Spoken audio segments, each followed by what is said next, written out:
Hello বন্ধুরা, চলে এলাম নতুন একটি মিনি ব্লগ নিয়ে। তো আজকে সানডে, দেখো সব বাড়িতে চিকেন, আমাদের বাড়িতে নিয়ে চলে এসেছে তোমাদের দাদাভাই। তো তাড়াতাড়ি চিকেনটাকে ধোয়া কাটা করে নিলাম। এদিকে আলু টালু কেটে সব রেখে দিয়েছি, আলুটা ভাজতেও বসিয়ে দিলাম। ওদিকে আমি মশলা টশলা সব রেডি করে নিয়েছি। তো দেখো তেলের মধ্যে আমি কি ফোড়ন দিই। ফোড়ন দিলাম তেজপাতা, শুকনো লঙ্কা আর একটুখানি জিরে। তার মধ্যে দিয়ে দিলাম পেঁয়াজ। পেঁয়াজটা একটু ভালো করে নাড়াচাড়া করেই তেলের মধ্যে আমি দিয়েছি। পেঁয়াজটা নাড়াচাড়া করেই দিয়ে দিলাম মাংসটা দেওয়ার পরেই দেখুন ভালো করে নাড়াচাড়া করে নেবো। ওপর থেকে একটু নুনও দিয়ে দিয়েছি। তো তো দেখো ভালো করে মাংসটা নাড়াচাড়া করে নিয়ে দিয়ে দিলাম আদা রসুন পেঁয়াজ কাঁচা লঙ্কা টমেটো বাটা। সেটা দিয়েও ভালো করে একটু নেড়ে নিলাম, নিয়ে দিয়ে দিলাম নুন, আবারও একটু নুন দিয়ে দিলাম, লঙ্কা হলুদ। আলু ভেজে রেখে দিয়েছি, সেটা তো আমাদের প্রথমেই বলে দিয়েছি।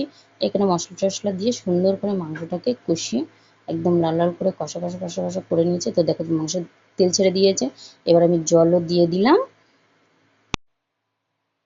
তো মাংসটা সুন্দর করে নাড়াচাড়া করে নিলাম, নাড়াচাড়া করে নিয়ে জলও দিয়ে দিয়েছি। এদিকে আমার মাংসটা হয়েও গেছে, আমি মাংসটা নামিয়েও নিয়েছি, আমার মেয়েকে খেতেও দিয়েছি।